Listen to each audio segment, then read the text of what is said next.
नमस्ते स्टूडेंट्स। आज हम लोग चरक संहिता का सूत्र स्थान का पहला चैप्टर दीर्घ जीवितीय अध्याय, इसे हम 2 पार्ट में करेंगे। थोड़ा लेंदी चैप्टर है। जो इम्पोर्टेंट चीज़ें हैं मैं सिर्फ उतना ही बताऊंगी, क्योंकि कई बार क्या होता है श्लोक की छोटी सी कोटेशन आ जाती है, ठीक है, तो उस चीज़ को हम एक्सप्लेन करेंगे। चैप्टर का नाम है दीर्घ जीवितीय अध्याय। उसके बाद देखिए इसके अंदर 3 ऐषणाएँ आई हैं, प्राण ऐषणा, धन ऐषणा, परलोक ऐषणा। ठीक है, पुरुषार्थ चतुष्टय जिसे कि हम धर्म, अर्थ, काम, मोक्ष की बोलते हैं। पुरुषार्थ चतुष्टय की प्राप्ति सा आरोग्य दीर्घ जीवन के बिना कभी भी नहीं मिलती है। अब देखिए अनुबंध चतुष्टय। अनुबंध चतुष्टय क्या होता है? अभिधेय, प्रयोजन, संबंध और अधिकारी। ठीक है, 4 प्रकार के सूत्र मैं पहले ही बता चुकी हूँ, गुरु, शिष्य, प्रतिसंस्कृता और एककीय सूत्र। उसके बाद देखो जो सूत्र स्थान है उसमें 30 अध्याय हैं। अब 30 जो अध्याय हैं उसका एक प्रकार से हमने क्या कर रखा है, चतुष्क बना रखे हैं। ठीक है, 4 चैप्टर्स को मिलाकर बिल्कुल लाइन वाइज एक चतुष्क बोला हुआ है। तो 7 4 जा 28 और 2 लास्ट के जो चैप्टर बचे उसे एक प्रकार से संग्रह द्वय बोला गया है। इसका ऑर्डर क्या रहेगा? BSNIKRYA। B फॉर भेषज, S फॉर स्वास्थ्य, NI फॉर निर्देश, K फॉर क्रिया, R फॉर रोग, Y फॉर योजना, A फॉर अन्नपान।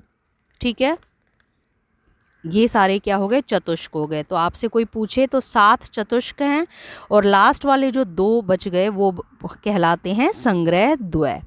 उसके बाद देखिए चरक सूत्र स्थान में जो इंद्र भगवान हैं, ठीक है, उनका बहुत ज़्यादा उल्लेख आया है। भारद्वाज को उग्र तपा नाम से भी बोला गया है, उग्र तपा भारद्वाज जी को। ठीक है, उसके बाद ये ऑर्डर आयुर्वेद के अध्ययन का ऑर्डर मैं ऑलरेडी आपको बता चुकी हूँ, जैसे ब्रह्मा, दक्ष प्रजापति, वहाँ से अश्वनी कुमार, फिर इंद्र, फिर भारद्वाज जी, ये सब कुछ। उसके बाद देखो एक श्लोक आया है, धर्म, अर्थ, काम, मोक्ष, आरोग्यम मूल उत्तमम। मतलब आरोग्य का जो मूल उत्तम है वह है धर्म, अर्थ, काम और मोक्ष। ठीक है, एक सेकंड। अच्छा, इंद्र देवता के लिए 2 वर्ड आए हैं, 2 पर्याय आए हैं। एक तो इंद्र देवता को शक्र बताया गया, दूसरा बलहंतार। ये इसी चैप्टर में आया है, सूत्र स्थान के पहले चैप्टर में। उसके बाद आ गया त्रिसूत्र आयुर्वेद। वो क्या होता है? हेतु, लिंग, औषध, ज्ञानम। इसे त्रिसूत्र आयुर्वेद बोलते हैं और यही शाश्वत होता है। ठीक है, आगे देखिए त्रिसूत्र आयुर्वेद के बाद आ गया त्रिस्कंद। त्रिस्कंद और त्रिसूत्र ये दोनों सेम चीजें होती हैं। ठीक है, हेतु, लिंग और औषध। आयुर्वेद के लिए एक बहुत अच्छा वर्ड आया इसमें, वर्धन आयुष्य। मतलब जो आयु को बढ़ाने वाला है उसे एक प्रकार से आयुर्वेद की संज्ञा दी गई है। उसके बाद आ गए 6 पदार्थ, षट पदार्थ, सामान्य च, विशेष च, गुणान, द्रव्यानि, कर्म च, समवाय। ठीक है, चरक ने षट पदार्थ माने हैं, साथ के साथ वैशेषिक दर्शन ने षट पदार्थ माने हैं, लेकिन जो न्याय दर्शन है उन्होंने 7 पदार्थ माने हैं। ठीक है, नेक्स्ट पॉइंट आ गया आयुर्वेद की परिभाषा। आयुर्वेद की परिभाषा, हिता अहितम सुखम दुखम आयु सत्तस्य हिता हितम मानम चैतच यत्रोक्त आयुर्वेदा सा उच्यते। उसके बाद है आयु किसे कहते हैं? देखिए शरीर, इंद्रिय, सत्व मतलब मन और आत्मा के संयोग को, शरीर, इंद्रिय, सत्व, आत्मा, संयोग, इसको आयु की संज्ञा दी गई है। और इसके पर्याय क्या होते हैं? धारी, जीवितम, नित्यग, अनुबंधश्च, प्राय आयु उच्यते। ठीक है, धारी, जीवितम, नित्यग और अनुबंध, ये 4 जो हैं ये आयु के पर्याय बताए गए हैं। उसके बाद देखिए ये कोटेशन आ जाती है, सर्वदा सर्वभावानाम डैश वृद्धि कारणम। तो यहाँ आपको लिखना है सामान्य, सर्वदा सर्वभावानाम सामान्यम वृद्धि कारणम ह्रास हेतु विशेषश्च प्रवृत्ति उभयस्तु तु। ठीक है, जो ह्रास होता है वह एक प्रकार से विशेष कहलाता है। देखिए सामान्य के लिए 2 कोटेशन और आई हैं, सामान्य एकत्वकरम और तुल्यार्था ही सामान्य। ठीक है, और विशेष के लिए आया है विशेषस्तु विपर्य और विशेषस्तु पृथक्त्व। ठीक है, उसको अलग कर देना। ये कोटेशन आपको थोड़ी सी याद होनी चाहिए कि तुल्यार्था ही डैश सामान्य, विशेषस्तु डैश विपर्य क्रम। उसके बाद देखिए नेक्स्ट आ गया, हाँ, त्रिदंडवत। त्रिदंडवत क्या होता है? अभी तक हमने त्रिसूत्र पढ़ा, त्रिस्कंद पढ़ा जो कि सेम थे। अब आ गया त्रिदंड। त्रिदंड में होता है सत्व, आत्मा और शरीर। ठीक है। उसके बाद है आयुर्वेद का अधिकरणम क्या है, तच अधिकरणम समृतम, वो क्या है, स पुमाम चेतना, मतलब पुरुष और उसमें जो चेतना है वो उसका अधिकरण है, आयुर्वेद का अधिकरण है। उसके बाद देखिए द्रव्य की गणना, नेक्स्ट आ गया कारण द्रव्य। कारण द्रव्य 9 होते हैं, खादिन्य, आत्मा, मन, काल, दिशा, द्रव्य, संग्रह। ठीक है, खादिन्य आत्मा मतलब खे आदि महाभूत पंच, आकाश, वायु, अग्नि, जल और पृथ्वी, फिर है मन, फिर काल, फिर दिशा, ये 9 हो गए कारण द्रव्य। सा इंद्रिय चेतन, ठीक है, इंद्रियों के साथ इसमें चेतनता, और निर इंद्रिय अचेतनम, जहाँ इंद्रिया नहीं होती वहाँ अचेतनता। ठीक है, ये सब कुछ हो गया कारण द्रव्य 9। उसके बाद देखिए, अब देखिए, अब आ गए 41 गुण, सार्था, गुरवादी, बुद्धि, प्रयत्न, आंता, परादय, गुणा, प्रोक्ता। सा अर्था मतलब शब्द, स्पर्श, रूप, रस, गंध। सार्था गुण है उनको बोलते हैं इंद्रिय गुण, वो संख्या में 5 होते हैं। सार्था को इंद्रिय गुण, गुरवादी गुण को शारीरिक गुण, और द्रव्य गुण ये संख्या में 20 होते हैं। आध्यात्मिक गुण या आत्मगुण ये संख्या में 6 होते हैं। ठीक है, जैसे बुद्धि, सुख, दुख, इच्छा, द्वेष और प्रत्यन। और जो पराधी गुण है वो सामान्य गुण है, ये एक प्रकार से संख्या में 10 होते हैं। नेक्स्ट आ गया कर्म का लक्षण क्या होता है, प्रत्यन आदि कर्म चेष्टितम उच्यते। ठीक है, एक प्रकार से जो हम चेष्टा कर रहे हैं, प्रयत्न कर रहे हैं, उसे हम कर्म की संज्ञा देते हैं। अब देखो नेक्स्ट है समवाय संबंध। समवाय क्या होता है, जिसको आप अलग नहीं कर सकते, उसके लिए बहुत अच्छा वर्ड आया अपृथक भावो। तो ये वर्ड आ जाता है अपृथक भावो, किसके लिए, तो आपको लिखना है समवाय के लिए। ये नित्य होता है और जो कि द्रव्य में रहता ही रहता है, समवाय संबंध। उसके बाद आ जाइए, द्रव्य की परिभाषा क्या है, द्रव्य किसे कहते हैं, यत्र आश्रिता कर्म गुणा कारणम समवायियत।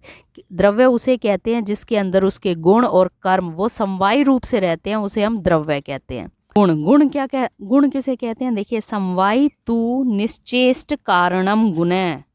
ठीक है, समवाय तु निश्चेष्ट कारणम गुण, जो समवाय संबंध वाला हो, चेष्टा से रहित हो, उसे एक प्रकार से गुण कहा जाता है। उसके बाद है कर्म का लक्षण। कर्म का लक्षण क्या है, संयोगे च विभागे च कारणम द्रवम आश्रितम, कर्तव्य से क्रिया कर्म ना अन्यद पेक्षते। ठीक है, कर्म क्या हो गया, जो कि संयोग और विभाग में कारण होता है, या फिर कर्तव्य से क्रिया डैश ये आ जाता है, कर्तव्य से क्रिया कर्म। और संयोगे च विभागे च, संयोग और विभाग में क्या कारण होता है, वह भी कर्म ही होता है। नेक्स्ट वाला पॉइंट आ गया, देखिए धातु साम्य और त्रिदोष का ज्ञान। ठीक है, अब देखो कोई भी रोग है उसके 3 कारण होते हैं, काल, बुद्धि, इंद्रिय, अर्थानाम। काल का परिणाम मतलब बुद्धि का और इंद्रियों का, इनका योग, मिथ्या योग, इनके कारण क्या है, डिजीज पैदा होती है, ये व्याधियों के कारण होते हैं।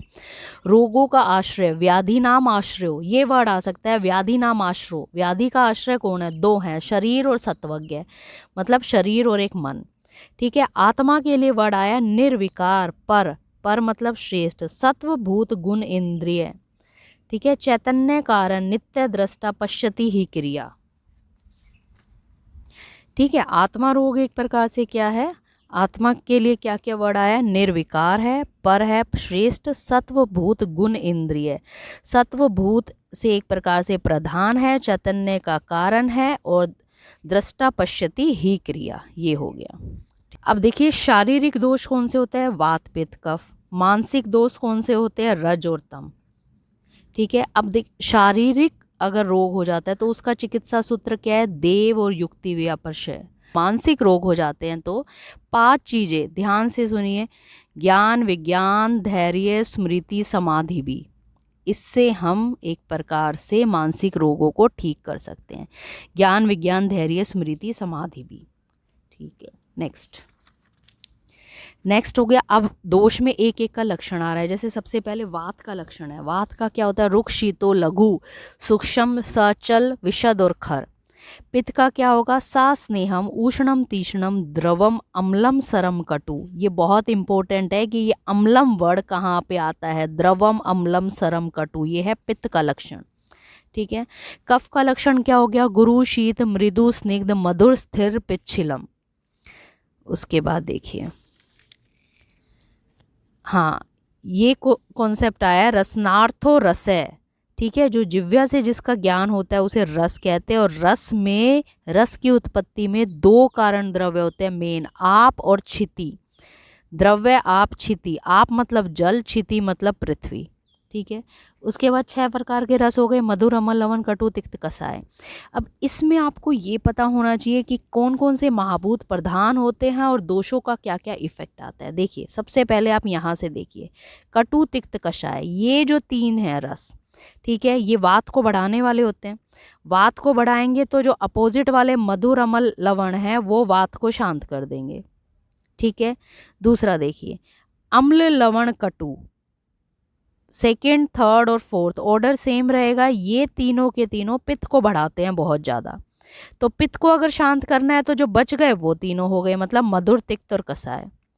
अब बात आ गई कफ की। भाई कफ दोष कैसे बढ़ता है? भाई जब आप ज़्यादा मीठा खाओगे, मतलब मधुर, अम्ल, लवण ये चीज़ें लोगे तो कफ बढ़ जाएगा। तो कफ शांत कैसे होगा? कटु, तिक्त, कषाय से कफ शांत हो जाएगा। क्लियर है? बहुत आसान है, ध्यान से एक बार सुनिएगा और फिर इसको लर्न कर लीजिए।